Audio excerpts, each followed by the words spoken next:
आज हम बात कर रहे हैं उस अनादि शक्ति की जो संपूर्ण सृष्टि की रचयिता और पालनहार है। वे परमपिता परमेश्वर अनंत अविनाशी और सर्वशक्तिमान है। उनकी महिमा का गुणगान चारों वेद करते हैं। उनका स्वरूप इतना अद्भुत और असीम है कि उसे शब्दों में बांध पाना संभव नहीं है।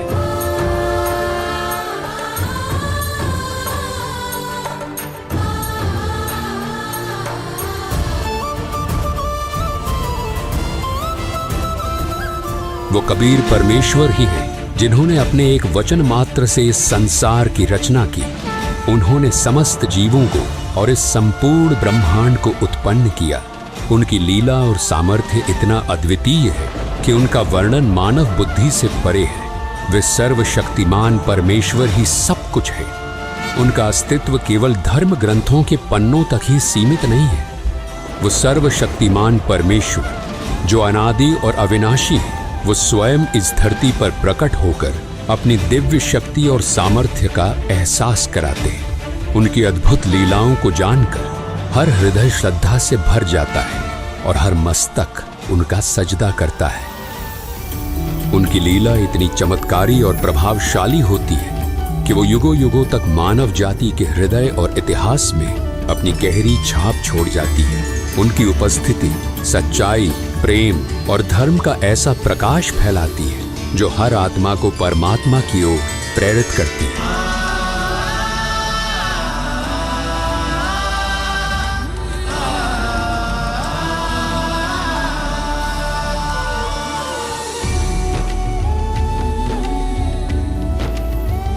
ऐसी ही एक अद्वितीय लीला घटी थी आज से 507 वर्ष पहले, जब मोक्ष की नगरी के नाम से प्रसिद्ध काशी में अंधविश्वास और पाखंड अपनी चरम सीमा पर था।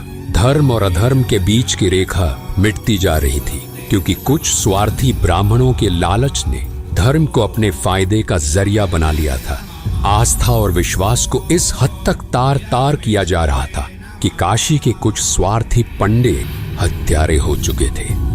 काशी और उसके आसपास के क्षेत्रों में यह अफवाह फैलाई जा रही थी कि जो काशी में मरेगा वो स्वर्ग जाएगा और जो मगहर में मरेगा वो नर्क जाएगा।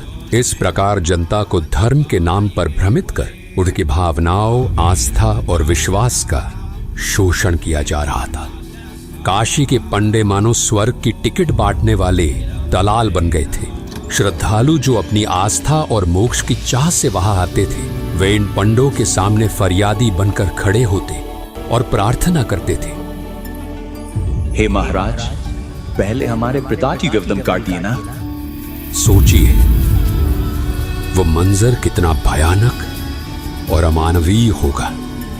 धर्म की पतवार को थामे हुए इन स्वार्थी ब्राह्मणों ने धर्म का मार्ग त्याग कर अधर्म के इस घिनौने कृत्य को कैसे स्वीकार कर लिया होगा। जो धर्म सत्य, करुणा और अहिंसा का प्रतीक है, उसे उन लालची पंडों ने लोभ और क्रूरता की भेंट चढ़ा दी। ये दृश्य केवल मानवता का अपमान नहीं था, बल्कि धर्म और विश्वास के नाम पर किए गए सबसे बड़े छल का प्रतीक था। ये 15वीं सदी का दौर था। कबीर परमेश्वर जी भक्ति युग की मशाल जला चुके थे और उनका उद्देश्य था पाखंड और अंधविश्वास की जड़ें उखाड़ फेंकना। उनकी शिक्षाओं और उनके अद्वितीय आध्यात्मिक ज्ञान ने आदि सनातनी भक्ति को फिर प्रकाशित करते हुए उस काल के पाखंड रूपी तंबू में आखिरी कील ठोक दी थी। इस समय स्वर्ग प्राप्ति की झूठी आस में हजारों बुजुर्ग दंपत्ति अपनी अंतिम श्वास लेने के लिए आने लगे। काशी के लालची पंडों ने इस स्थिति का फायदा उठाते हुए उन बुजुर्गों की सेवा और देखभाल के नाम पर उनके बच्चों से भारी धनराशि वसूल करनी शुरू कर दी। श्रद्धालु अपनी आस्था और माता पिता की स्वर्ग प्राप्ति की लालसा में इन लालची पंडितों को मनमानी रकम देते गए। ये पूरी व्यवस्था धर्म के नाम पर फैले एक बड़े छल और स्वार्थ की प्रतीक बन चुकी थी, जिसे कबीर परमेश्वर जी ने चुनौती देने का साहस दिखाया। कुछ समय बाद जब काशी के पंडित इतने बुजुर्गों की सेवा और देखभाल करने में असमर्थ हो गए, तो उन्होंने अपने स्वार्थ और लालच को पूरा करने के लिए एक नया षड्यंत्र रचा। पाखंडी पंडितों ने ये अफवाह फैलानी शुरू कर दी कि गंगा नदी के किनारे भगवान का एक करोत आता है। उन्होंने ये दावा किया कि यदि कोई श्रद्धालु इस करोत के नीचे लेट जाए तो वो सीधे स्वर्ग जाएगा। इस करोत के नीचे लेटने की प्रक्रिया के लिए ये पंडित स्वर्ग जाने की फीस वसूलने लगे। ये भ्रामक धारणा और पाखंड इतनी तेजी से फैलने लगा कि भले भले श्रद्धालु जल्दी स्वर्ग प्राप्ति की लालसा में अपने गले कटवाने तक तैयार हो गए। और जब इस पाखंड ने अपनी सीमाएं लांघ दी, तब कबीर परमेश्वर जी ने इसे चुनौती दी। कबीर परमेश्वर जी ने अंधविश्वास और पाखंड की जड़ें हिलाने के लिए एक ऐतिहासिक और साहसी निर्णय लिया। उन्होंने ऐलान किया कि वे काशी में नहीं बल्कि मगहर में अपने शरीर का त्याग करेंगे और स्वर्ग से भी ऊपर सतलोक को सह शरीर जाएंगे। इस घोषणा से काशी के पंडितों और स्वार्थी लोगों में खलबली मच गई। निर्धारित समय पर कबीर परमेश्वर जी ने मगहर की ओर प्रस्थान किया।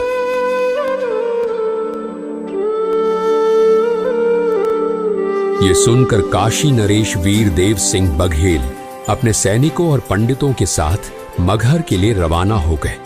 मगहर पहुंचने पर वहां के शासक बिजली खान पठान, जो कबीर साहिब जी के शिष्य थे, वो भी अपने सैनिकों और मुसलमान लोगों के साथ गुरुदेव के स्वागत और अगवाई के लिए पहुंच गए। उन्होंने गुरुदेव को दंडवत प्रणाम किया।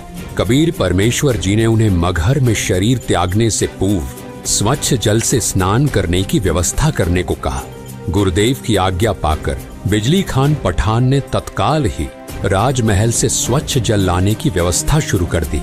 इस पर कबीर परमेश्वर जी ने बिजली खान पठान को कहा, राजमहल से जल लाने की कोई आवश्यकता नहीं, मैं नदी में बहते जल में स्नान करूंगा।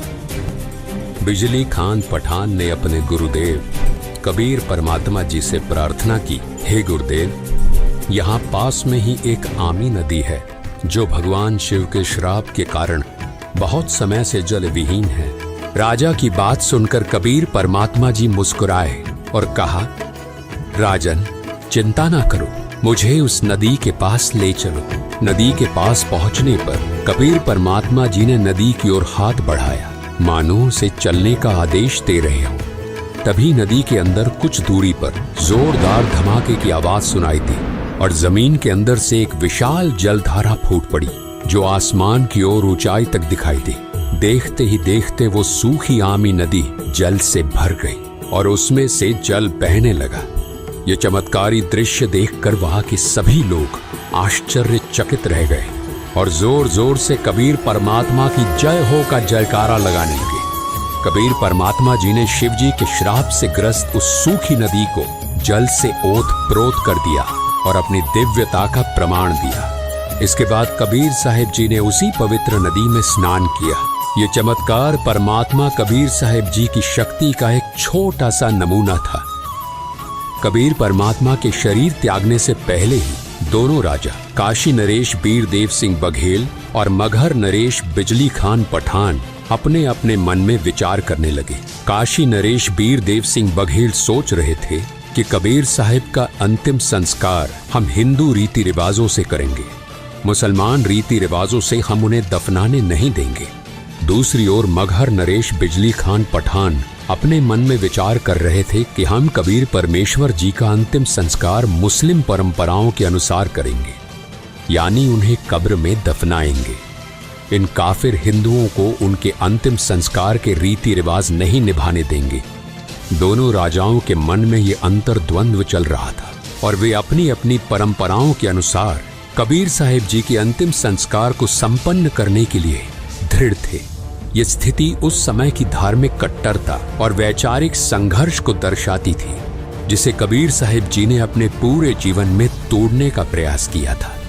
परंतु कबीर परमात्मा की लीला इससे भी ऊपर थी और उनकी दिव्यता ने इस विवाद को भी एक चमत्कारी मोड़ दिया। दोनों सेनाओं को आमने सामने खड़ा देख कबीर परमात्मा जी ने स्थिति को समझते हुए दोनों राजाओं से प्रश्न किया, राजन, ये कैसा दृश्य है? तुम दोनों के बीच ये युद्ध जैसी स्थिति क्यों उत्पन्न हो रही है? परंतु वे दोनों राजा वीर देव सिंह बघेल और बिजली खान पठान अपने गुरुदेव के सामने सिर झुकाकर खड़े रहे और कुछ नहीं बोले। जब काफी समय बीत गया और किसी ने कुछ नहीं कहा, तब पास खड़े एक मुसलमान सैनिक ने आगे बढ़कर कहा कि हे कबीर जी, हम आपका अंतिम संस्कार मुस्लिम रीति रिवाज से करेंगे। इन काफिर हिंदुओं को आपकी देह को हाथ लगाने नहीं देंगे। ये बात सुनकर एक हिंदू सैनिक भी आगे आया और कबीर परमात्मा जी से प्रार्थना करते हुए बोला, हे गुरुदेव, हम आपका अंतिम संस्कार हिंदू रीति रिवाज से करेंगे। इन मुसलमानों को आपके देह का अंतिम संस्कार उनके तरीके से नहीं करने देंगे। कबीर परमात्मा ने शांत और गंभीर स्वर में दोनों राजाओं और उनकी सेनाओं को संबोधित किया। उन्होंने कहा, तुम सब एक ही परमात्मा की संतान हो। धर्म, जाति और परंपराओं के नाम पर लड़ाई करना व्यर्थ है। हिंदू और मुस्लिम दोनों को एक साथ मिलजुल कर प्रेम और भाईचारे के साथ रहना चाहिए। यही सच्चा धर्म है। और मैंने तुम सबको 120 वर्षों तक क्या शिक्षा दी है? क्या मैंने तुम सबको ऐसे लड़ाई करना सिखाया है? कहाँ गए मेरे वो उपदेश जो मैं आज तक तुम सभी को बताता रहा कि हिंदू मुसलमान तुम दो नहीं हो, तुम सब एक ही परमात्मा की संतान हो। और आज तुम फिर वही खड़े हो। इसके बाद कबीर परमात्मा जी ने सभी को शांत रहने का आदेश दिया। कहा, यहाँ नीचे एक चादर बिछाओ और जब मैं लेट जाऊं तब मेरे ऊपर एक और चादर डाल देना। और जब मैं अपना शरीर त्याग दूं तब तुम दोनों इसे आधा आधा बांट लेना। और तुम सब ध्यान से सुन लो, अगर तुमने आपस में लड़ाई की तो ये ठीक नहीं रहेगा। कबीर परमात्मा जी का आदेश पाकर ऐसा ही किया गया। वहां उपस्थित सभी लोग स्तब्ध होकर ये सब देख रहे थे। कुछ समय तक कोई हलचल नहीं हुई और सब मौन खड़े रहे। तब अचानक कबीर परमात्मा जी का दिव्य स्वर आकाश से गूंजा, उठा दो पर्दा, इसमें नहीं है मुर्दा। ये सुनकर सभी हक्के बक्के रह गए। सभी ने आकाश की तरफ देखा तो कबीर परमात्मा सशरीर सतलोक जाते दिखाई दिए। सभी उपस्थित लोगों के सामने जब चादर हटाई तो वहां केवल सुगंधित फूल बिछे हुए थे। उनके शरीर का कोई भी अंश वहां नहीं था। कबीर परमात्मा ने अपने दिव्य स्वर से सभी को संबोधित करते हुए कहा, हिंदू और मुस्लिम मेरे बच्चों, इन चादर और फूलों को आपस में बराबर बराबर बांट लो। इस प्रकार तुम सभी प्रेम और भाईचारे से रहना सीखो। उनके ये शब्द सुनकर दोनों राजाओं सहित वहां मौजूद सभी हिंदू मुस्लिम लोग भावुक हो गए और एक दूसरे को गले लगाकर रोने लगे।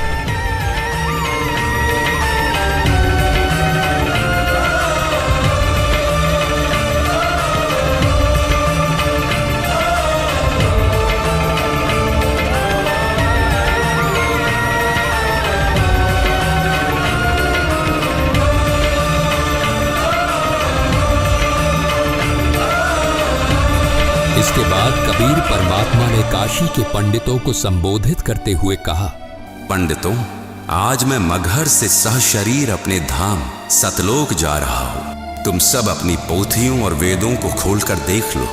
मैं वही परमात्मा हूँ जो स्वर्ग से भी ऊपर सतलोक में रहता हूँ। उनकी वाणी सुनकर सभी लोग स्तब्ध रह गए।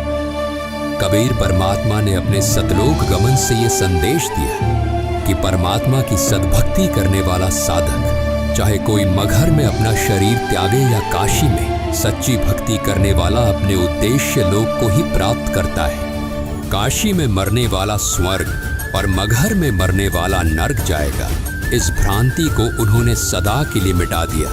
कबीर परमात्मा ने अपने दिव्य चमत्कार और सद्भक्ति के उपदेशों के माध्यम से लोगों को धर्म और सच्चाई का मार्ग दिखाया। उनके इस अद्वितीय संदेश ने सभी लोगों को अपने वास्तविक स्वरूप और परमात्मा की भक्ति का महत्व समझाया। दर्शकों, आज उस पवित्र दिन को उन्हीं के स्वरूप बंधी छोड़ सद्गुरु रामपाल जी महाराज जी के सानिध्य में कबीर परमेश्वर जी के निर्वाण दिवस के रूप में मनाया जा रहा है। धन्यवाद।